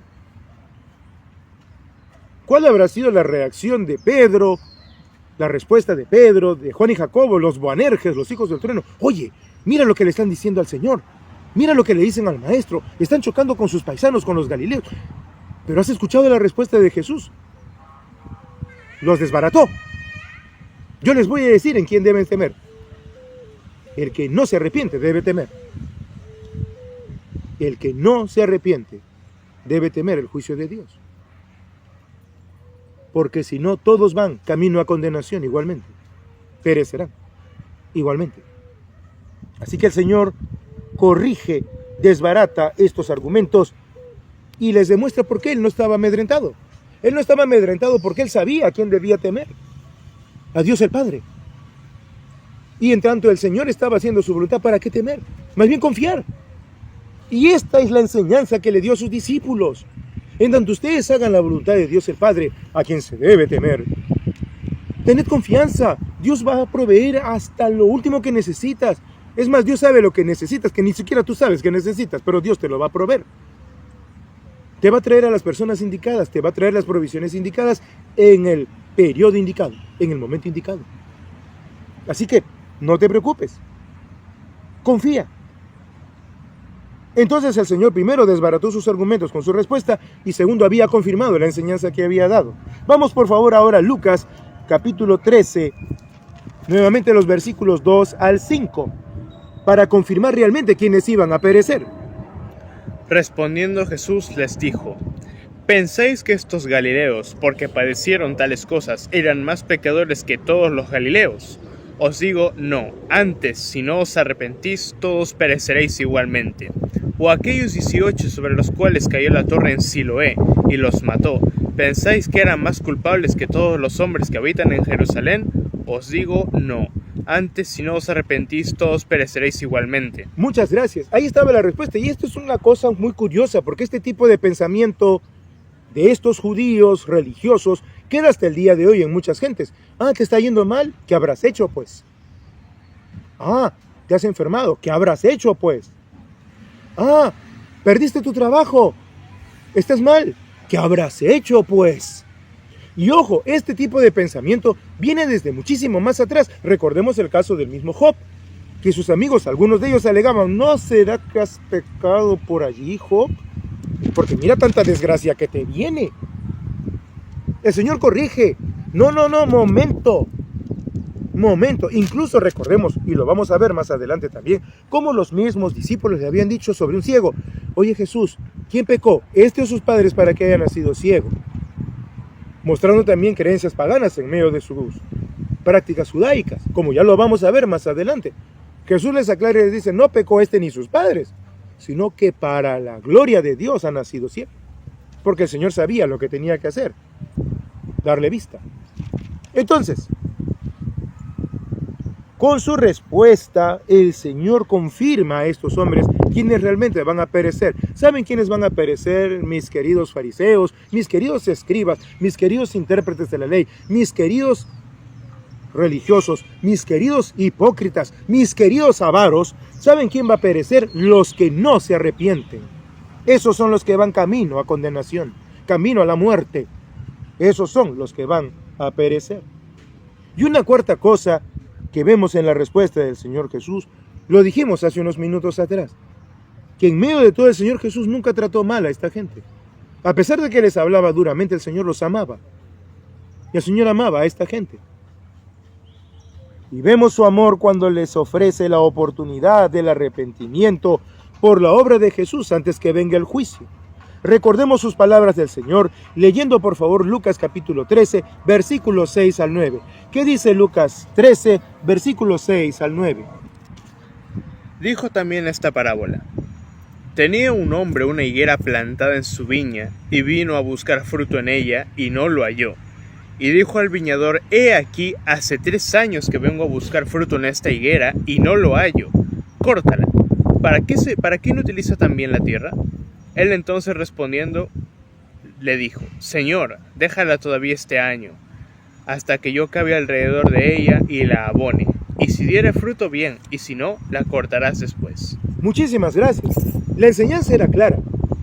Todos los fariseos en general, los judíos en general, los fariseos muy en particular, igual que los escribas, intérpretes de la ley y otros religiosos, sabían que la higuera generalmente era un cuadro de Israel. Como vamos a ver más adelante, y va a ser un momento de verdad muy emocionante, por decirlo así, cuando lleguemos por ahí al capítulo 20-21 de Lucas, y el Señor empieza a anunciar las cosas que han de venir. El Señor siempre habla de que cuando vean la higuera dar su fruto, saber que el verano está cerca. La higuera era un cuadro de Israel, y los judíos eso lo tenían en claro. En esta parábola, el mensaje para los fariseos era muy claro. El Señor Jesús ya estaba 3 años en la tierra. El Señor Jesús estaba ya 3 años aquí, y Él era el viñador. El dueño, el Señor de la tierra, era el Padre. Señor Jesús, ya estás 3 años. No me hay fruto. Y el Señor en su misericordia le dice al Padre, dame un poco más. Cavaré, ahondaré en los corazones. Si no, la cortarás después. Y por la gracia de Dios, la obra del Señor Jesús dio fruto en esos pocos discípulos. Porque como lo vamos a ver, el Señor Jesús respondió una pregunta muy dura más adelante. Señor, son pocos los que se salvan. Hubo fruto. La obra del Señor dio fruto en estos hombres y mujeres también que seguían al Señor Jesús. Pero el Señor les estaba diciendo a estos religiosos, he venido para salvar. Miren, por amor a ustedes que me están diciendo estas monstruosidades, tanto los amo que voy a dar 1 año más de mi tiempo acá. Por lo menos algo de ese año. Cavaré y ahondaré en sus corazones. Arrepiéntanse. El que no se arrepiente será el que perezca. No el que muera porque le cae una torre. No el que muera porque Pilato haga monstruosidades. El que no se arrepiente. Arrepiéntanse. Este es el amor que nace de la gracia de Dios. Gente que le puede decir al Señor, cállate, no me digas nada, pero el Señor le dice, voy a cavar en tu corazón, te voy a extender la vida un poco más de tiempo, porque quiero llegar a tu corazón. Arrepiéntete o perecerás. No, ya estuvo bueno de tu religión. Y el Señor dice, todavía te estoy dando tiempo, estoy extendiendo tus días. Mira cómo hay gente joven que ha muerto. Mira cómo hay niños y adolescentes que han perdido la vida y a ti te estoy extendiendo los días arrepiéntete. Estoy cavando en tu corazón, ahí estoy haciendo un hoyo alrededor de ti. Le decía a estos fariseos, estoy haciendo un hoyo cavando alrededor de Israel, a ver si entran las aguas para refrescar esta planta seca que no me da fruto y que el Padre me exige juzgar. Pero por la gracia que tengo para contigo, oh Israel, te voy a dar un poco más de tiempo. Y es lo mismo, el mismo clamor que el Señor Jesús hace a las almas que no se han arrepentido de su maldad. Gente que no le ha conocido. Dice, no, ya está bien de tu religión. El Señor Jesús te está extendiendo los días porque te quiere ver arrepentido. E igual a los creyentes que andan desordenadamente, el Señor te está extendiendo los días. Arrepiéntete con sinceridad. No seas falso, no seas como los hipócritas, no seas como los fariseos, los escribas, los intérpretes de la ley. Cuidado, vas camino a perecer. Pero Señor, yo soy creyente. ¿Y qué nos enseña la Escritura? Por ejemplo, de aquellos que toman la cena del Señor indignamente. Debilitados, enfermos, y otros ya duermen, están muertos. El Señor es paciente, pero juicio da. Y Él es paciente un tiempo. Y nos extiende su gracia por un tiempo. Como dice la Escritura, entre tanto se dice hoy, bien podemos decir a los incrédulos y a los hermanos que andan desordenadamente, entre tanto se dice hoy, dice la Escritura, no endurezcáis vuestros corazones. Atacaron al Señor Jesús. Atacaron con sus seres queridos, con sus paisanos. Quisieron meterle miedo a Jesús. Y aún así el Señor Jesús tuvo gracia para con ellos, llamándolos al arrepentimiento. ¿Y cuál debe ser entonces la respuesta de nosotros, como sus discípulos, al igual que los discípulos que escuchaban al Señor Jesús? Y es que debemos siempre, al igual que el Señor, estar prestos a responder a esa autojustificación de los hipócritas que se manifiesta en su mal juicio para con los demás. Mientras que el hipócrita juzga mal a los demás, nosotros debemos juzgar con justicia, debemos juzgar justamente. Vamos por favor a Juan nuevamente. Vamos al Evangelio de Juan y vamos a ver la enseñanza del Señor Jesús en esta escritura. Vamos a Juan capítulo 7, a los versículos 17 al 24. ¿Qué dice la escritura hablando el Señor Jesús a los judíos que le acusaban de tener demonio? Increíble, por decir que ellos lo querían matar, que era cierto. ¿Qué dice Juan capítulo 7, versículos 21 al 24, por favor?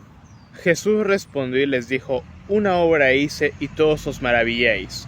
Por cierto, Moisés os dio la circuncisión, no porque sea de Moisés, sino de los padres. Y en el día de reposo circuncidáis al hombre. Si recibe el hombre la circuncisión en el día de reposo, para que la ley de Moisés no sea quebrantada, ¿os enojáis conmigo porque en el día de reposo sané completamente un hombre? ¿Y qué dice el 24, por favor? No juzguéis según las apariencias, sino juzgad con justo juicio. He aquí el problema de esta gente y de todo hipócrita y de todo aquel que no se ha arrepentido. Su juicio es injusto. La persona que es hipócrita e incrédulo no tiene en sí la justicia de Dios. Por eso muchas veces hasta las personas comunes se indignan cuando malos jueces juzgan mal a las personas malas, dejándolas libres, y a las personas que podríamos llamar inocentes o no culpables, las dejan presas.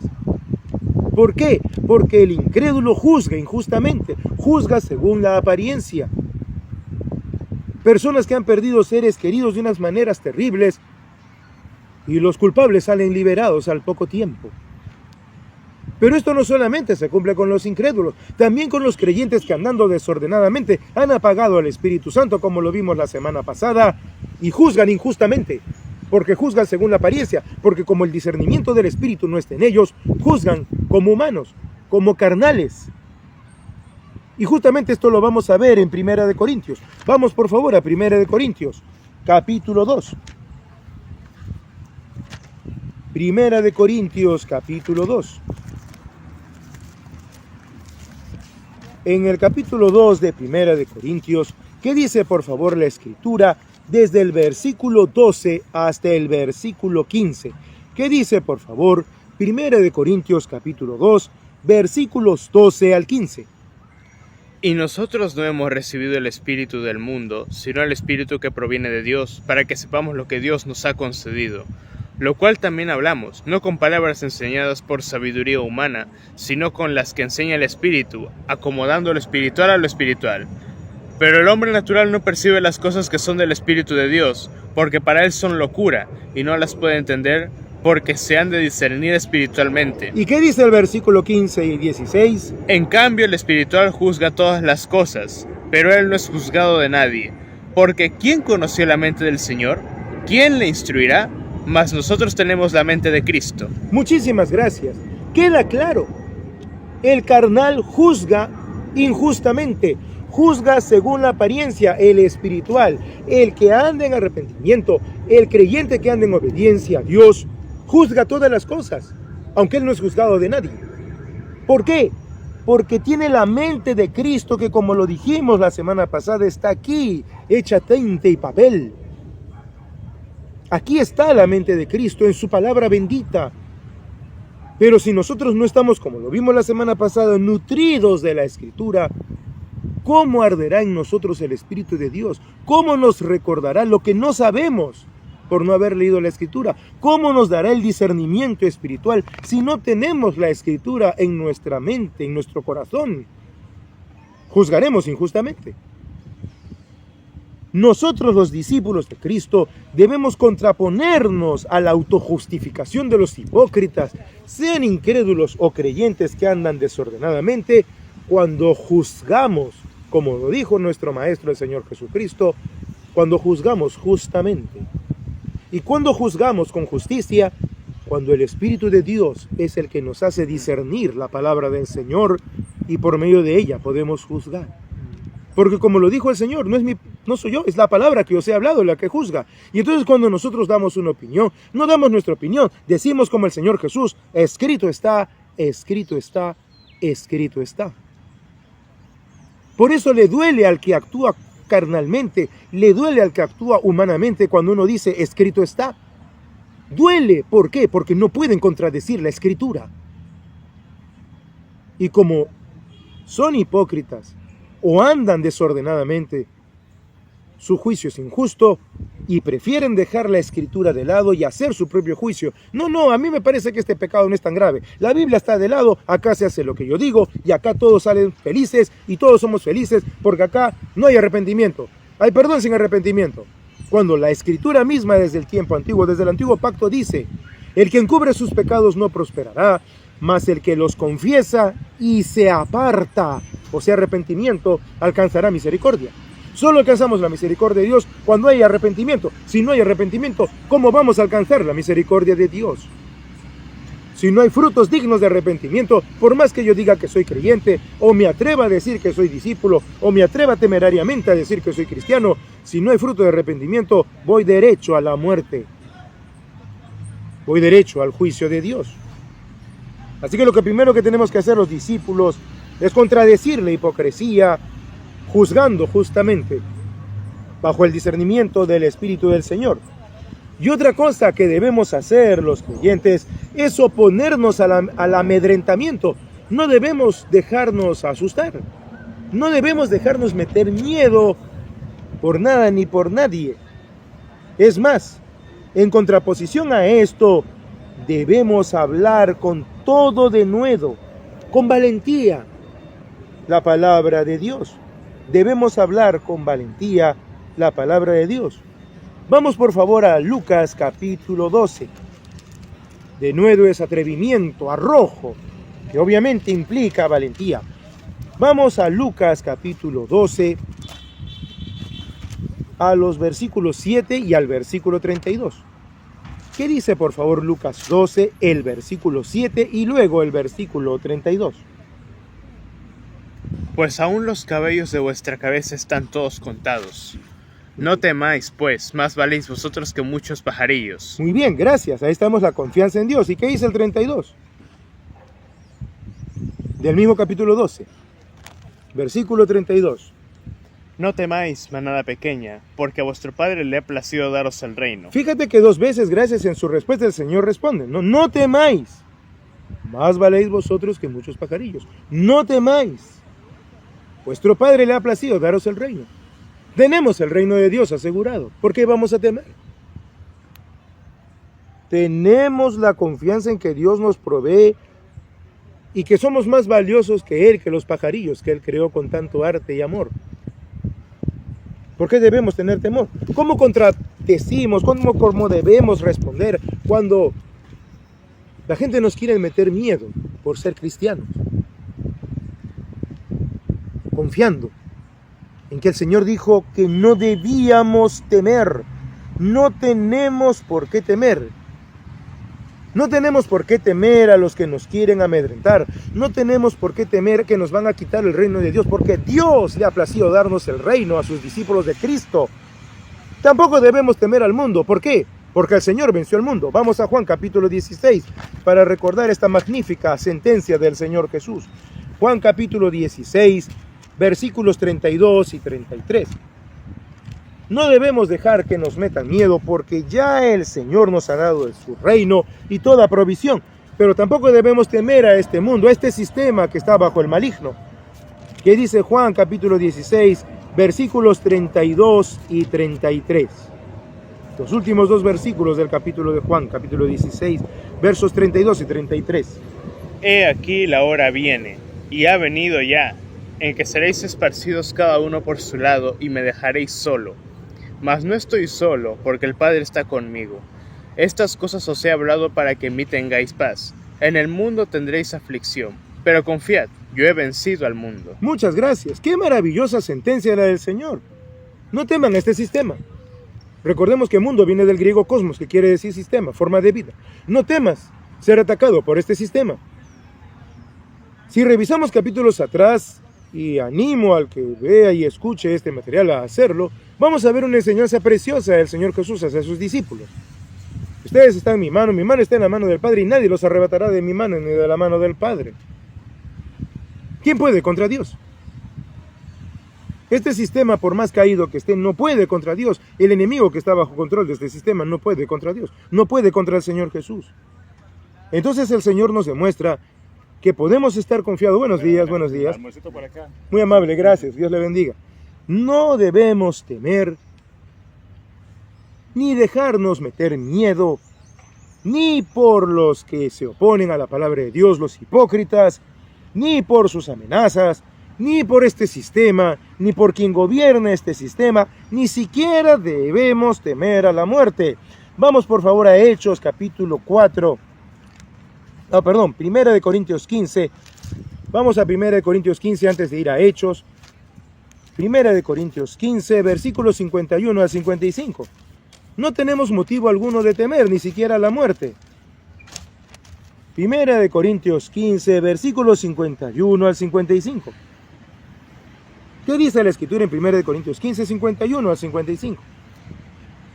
He aquí os digo un misterio, no todos dormiremos, pero todos seremos transformados, en un momento, en un abrir y cerrar de ojos, a la final trompeta, porque se tocará la trompeta, y los muertos serán resucitados incorruptibles, y nosotros seremos transformados. Porque es necesario que esto corruptible se vista de incorrupción, y esto mortal se vista de inmortalidad. Y cuando esto corruptible se haya vestido de incorrupción, y esto mortal se haya vestido de inmortalidad, entonces se cumplirá la palabra que está escrita: sórbida es la muerte en victoria. ¿Dónde está, oh muerte, tu aguijón? ¿Dónde, oh sepulcro, tu victoria? Ya que el aguijón de la muerte es el pecado, y el poder del pecado, la ley. ¿Y qué dice el 57 y el 58, por favor? Mas gracias sean dadas a Dios, que nos da la victoria por medio de nuestro Señor Jesucristo.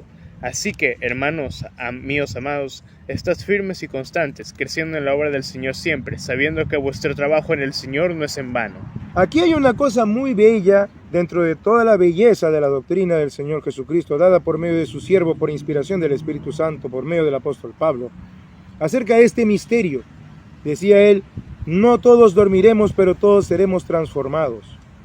En un momento, en un abrir y cerrar de ojos, a la final trompeta, porque se tocará la trompeta y los muertos serán resucitados incorruptibles, Y fíjate qué dice Pablo, y nosotros seremos transformados. El apóstol tenía una esperanza. Él quería que el Señor viniera en sus días. Y esto lo vamos a volver a ver en Filipenses, más adelante. Él tenía esa esperanza. Yo espero que el Señor Jesús transforme este cuerpo. Y esa es la misma esperanza que nosotros podemos tener. No sabemos, ya lo hemos visto también la semana pasada, ¿cuándo va a venir el Señor Jesús? De repente levantamos la mirada y están cerca de nosotros nuestros seres queridos, resucitados, los que ya partieron. Y nosotros en un abrir y cerrar de ojos ser transformados. Y junto con nuestros seres queridos resucitados y nosotros transformados, ascender a las nubes para recibir al Señor Jesús. Este debe ser el sentir de todo creyente. ¿Por qué vamos a temer a la muerte? No hay razón para temer. El Señor ha confirmado enormemente nuestra fe. El Señor ha confirmado enormemente nuestra fe y la sigue confirmando. Por lo tanto, como el Señor ha confirmado nuestra fe y ha quitado todo temor de nosotros, podemos, como lo decíamos hace unos minutos, tener denuedo, es decir, tener coraje, tener valor, ser atrevidos para hablar el Evangelio en todo tiempo, sin ningún temor. Y debemos orar para tener esa valentía, debemos orar para tener ese arrojo, para tener ese atrevimiento podemos orar. Vamos a ver este ejemplo en el libro de Hechos. Vamos a Hechos capítulo 4, el segundo tratado del amado médico Lucas. Hechos capítulo 4, versículos 29 al 31. Hechos capítulo 4, 29 al 31. La oración que da a la congregación después de que los apóstoles habían sido liberados. ¿Qué dice, por favor, en esta oración la congregación? Hechos 4, 29 al 31 y el resultado de esta oración. Y ahora, Señor, mira sus amenazas y concede a tus siervos que con todo denuedo hablen tu palabra. Mientras extiendes tu mano para que se hagan sanidades y señales y prodigios mediante el nombre de tu santo Hijo Jesús. ¿Y qué dice el versículo 31, por favor? Cuando hubieron orado, el lugar en que estaban congregados tembló, y todos fueron llenos del Espíritu Santo, y hablaban con denuedo la palabra de Dios. Gracias. El apresamiento de los apóstoles, este encarcelamiento, era obvio que podía meter temor a los hermanos, que podía infundir en ellos miedo. Pero el Señor confirmó la fe, liberando a los apóstoles. Y entonces los hermanos dijeron a una: Señor, danos denuedo, Señor, danos valentía, danos coraje, danos arrojo, danos atrevimiento para predicar tu palabra. Y el Señor los llenó de su espíritu y tuvieron valentía, denuedo, arrojo para hablar el evangelio sin temor. El denuedo es algo por lo que podemos pedir. ¿Cuándo podemos pedir? Cuando se nos quiere meter temor. Cuando estamos preocupados, cuando estamos asustados. Señor, dame denuedo. ¿Para enfrentar mis problemas? No.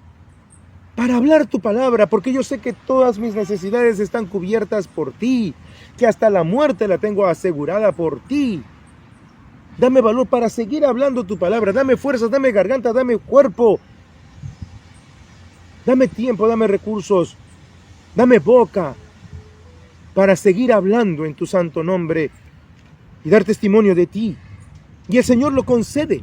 El Señor lo concedió. Pero ojo, solo se puede tener denuedo cuando estamos llenos del Espíritu Santo. Y solo estamos llenos del Espíritu Santo cuando estamos llenos de las Sagradas Escrituras, por medio de las cuales Él nos recordará la enseñanza del Señor Jesús. Vamos por favor a 1 de Tesalonicenses capítulo 2, versículos 1 al 2. Primera de Tesalonicenses capítulo 2, versículos 1 al 2. ¿Qué dice la Escritura en 1 de Tesalonicenses 2, 1 al 2? Porque vosotros mismos sabéis, hermanos, que nuestra visita a vosotros no resultó vana. Pues habiendo antes padecido y sido ultrajados en Filipos, como sabéis, tuvimos de nuevo en nuestro Dios para anunciar el Evangelio de Dios en medio de gran oposición. Gracias, qué hermoso este pasaje para todos los que queremos y procuramos servir al Señor.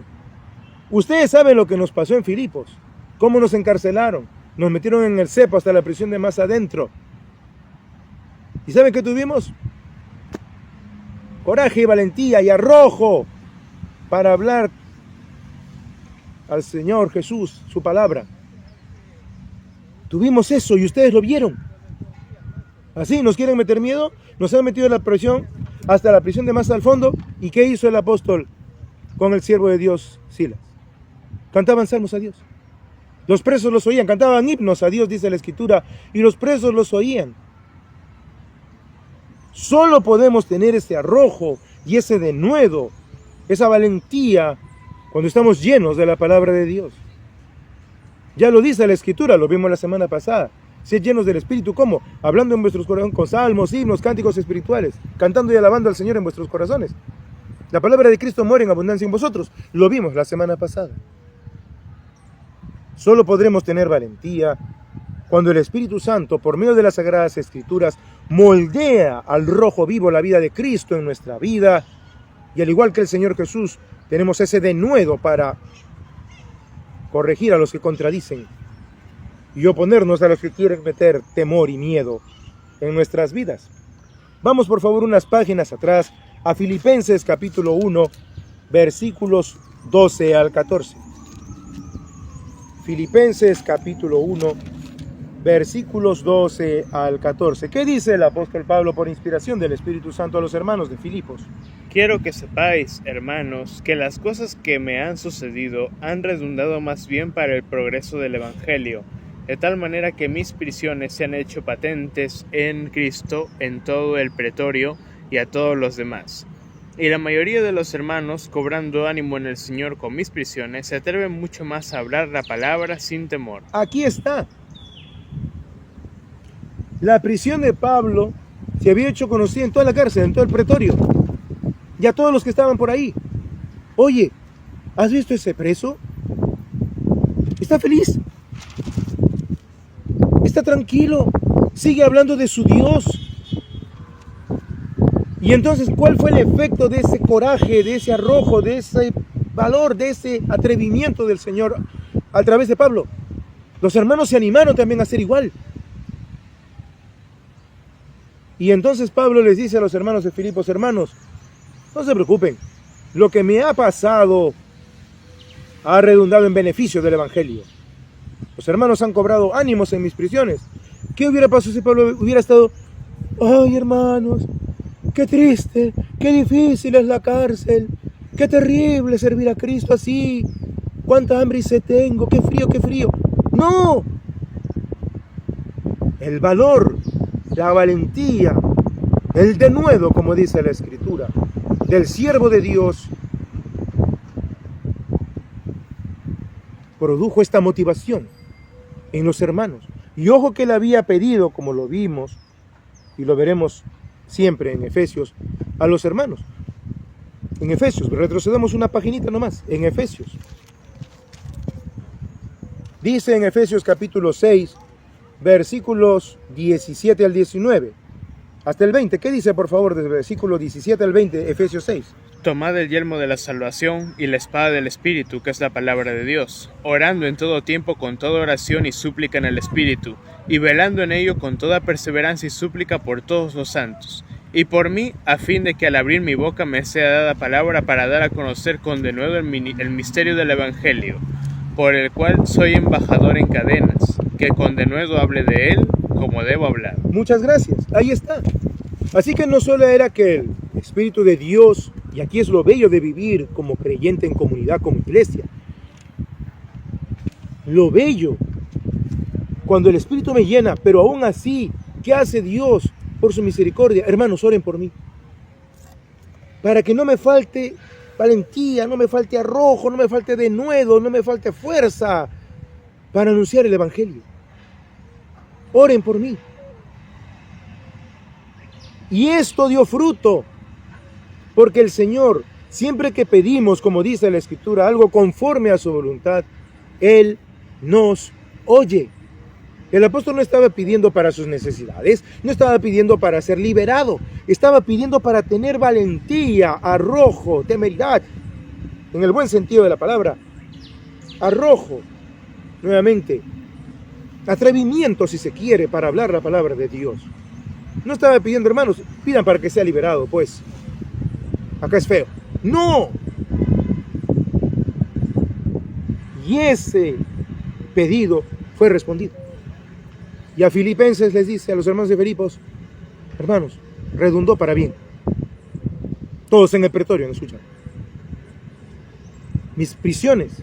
Oye, ese es el que predica al Dios cristiano. Y los hermanos han cobrado fuerzas y están predicando más. Qué hermoso testimonio. Para cerrar 3 pasajes de la Escritura, para cerrar este magnífico tiempo. Vamos por favor a Lucas capítulo 24, versículos 45 al 47. Lucas 24, 45 al 47. ¿Qué dice por favor la Escritura en Lucas 24, 45 al 47?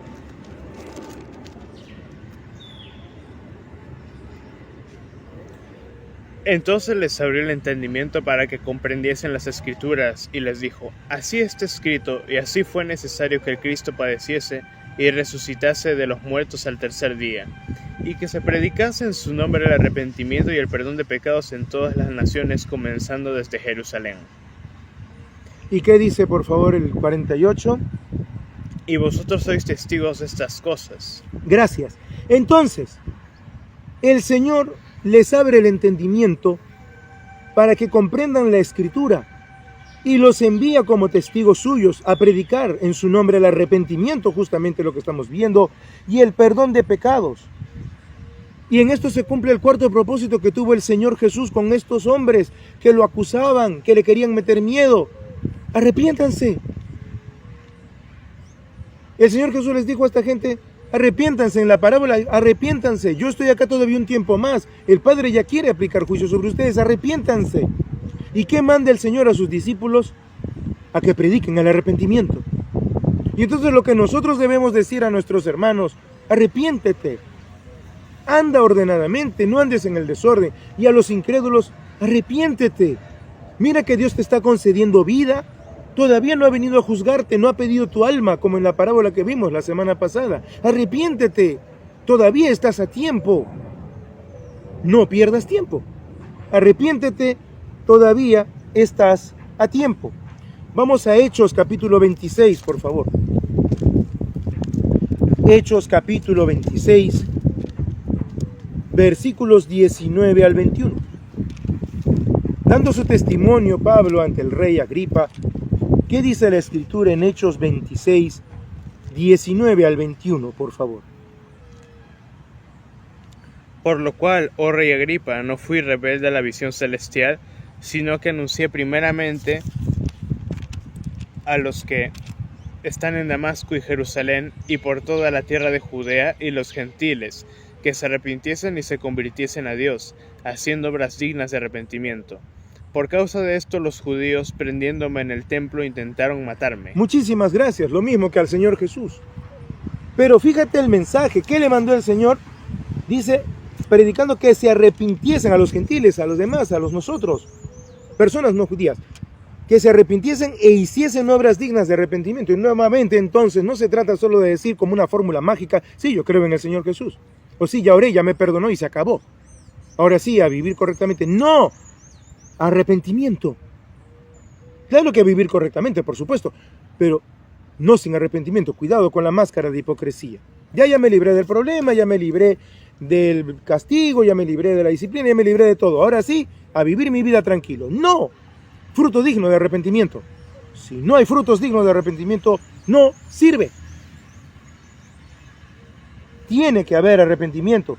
Estamos confirmando que lo mismo que el Señor Jesús les dijo a sus discípulos, que fueran a todas las naciones, a Pablo también se lo dice, y específicamente a las naciones gentiles, es decir, a los pueblos no judíos. Y por último, vayamos a la última cita de esta bella mañana, ya tarde, Efesios. Regresemos a Efesios, al capítulo 2. Corintios, Gálatas, Efesios, capítulo 2, versículos 4 al 10. Después de Gálatas, Efesios, capítulo 2, versículos 4 al 10. ¿Qué dice por favor la Escritura en Efesios 2, 4 al 10? Pero Dios, que es rico en misericordia, por su gran amor con que nos amó, aun estando nosotros muertos en pecados, nos dio vida juntamente con Cristo, por gracia sois salvos. Y juntamente con Él nos resucitó, y asimismo nos hizo sentar en los lugares celestiales con Cristo Jesús, para mostrar en los siglos venideros las abundantes riquezas de su gracia en su bondad para con nosotros en Cristo Jesús. Porque por gracia sois salvos por medio de la fe, y esto no de vosotros, pues es don de Dios, no por obras para que nadie se gloríe, porque somos hechura suya, creados en Cristo Jesús para buenas obras, las cuales Dios preparó de antemano para que anduviésemos en ellas. Muchas gracias. Como acabamos de ver en este pasaje, el Señor demanda de nosotros que vivamos en el camino de buenas obras que Dios mismo ha preparado de antemano para que andemos en ellas. Y dentro de estas buenas obras tienen que estar las obras que son frutos dignos del arrepentimiento. Nosotros debemos recordar siempre lo que el Señor hizo por nosotros y nunca olvidarlo. Y andar en ese camino es fundamental para poder estar agradecidos con Dios. Como lo vamos a ver más adelante, en Tito, el Señor demanda de nosotros y nos recuerda que somos un pueblo llamado a ser celoso de buenas obras. Y por lo tanto, vamos a terminar este bello tiempo dando gracias a Dios por todo lo que el Señor Jesús nos ha enseñado en esta mañana a través de su vida y ministerio, de cómo es necesario vencer todo temor, cómo es necesario desbaratar todo argumento, cómo es necesario recordar tanto a los que anden desordenadamente como a los de afuera, que si no hay arrepentimiento, lo único que tienen asegurado como consecuencia es la muerte y el juicio de Dios. Vamos a dar gracias a Dios y encomendar nuestras vidas al Señor para que también nos llene de toda valentía, de todo arrojo, de todo denuedo en todo tiempo, para poder predicar y enseñar en su nombre su bendita palabra. Vamos a orar. Padre nuestro que estás en los cielos, soberano Señor, te damos las gracias por este bello tiempo que nos has concedido para poder abrir tus escrituras y ser guiados por tu Espíritu, para poder recordar las santas palabras de tu Hijo amado, nuestro Señor y Salvador Jesucristo, que es Dios, y las enseñanzas también de sus santos apóstoles y profetas, para poder tener presente todas tus enseñanzas en todo tiempo y en todo lugar.